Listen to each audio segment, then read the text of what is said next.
बापरे वहिनी खुश दिसून राहिले असतं बा. माय भाऊजी खुश कोण नाही राही 3000 आले माझ्या खात्यात. अरे बाप. सरकार किती हुशार आहे त्याला माहित आहे भाऊ बिजले साडी नेसा लागते आपल्या बहिणीले पहिलेच देऊन टाकले खात्यात. हो का. आणि आमचीचा उमेदवार तर इतका हुशार आहे का त्यानं शिलाई मशीन देऊ केल्या त्याला माहिती आहे ना ब्लाऊज कायच्यावर शिवण म्हणून साडीची. बरोबर आहे ना. आणि तुम्हाला एक गोष्ट सांगू हा. आम्हाला मोबाईल बी भेटणार आहे. अरे बापरे बापरे. हा मोबाईल आहे. हो. आणि त्याच्यातही आम्हाला माहित आहे टिफिनचे डब्बे भेटले म्हटलं. अरे बापा रे बापा रे. मग ह्या एवढाले जाडे स्टीलचे ह्या गेलो तर आम्ही साऱ्या जणी शेगावले. डब्बा पार्टी करायला सारा गल्लीतल्या बाया. शेगावी फुकतात काय. शेगावी फुकतात सारं फुकतातच आहे.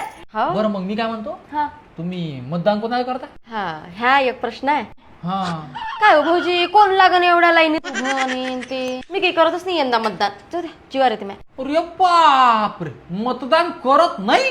मग काय तर कोणतं धड सरकार आहे नाही तर काय केलं त्याने आपल्यासाठी. अरे बाप. ह, काय म्हटलं ओ वहिनी ओ वहिनी सरकारले असं पाहिजे ना घेणं ना तू हा माणसाले 1500 दिले असते ना लंग लंग माग फिरला असता एका क्वार्टर मध्ये इमानदारी दाखवते माग बाया 1500 खाते डकारी सरकारले असं पाहिजे. महिन्याला दाजी केले तर तुम्ही हसू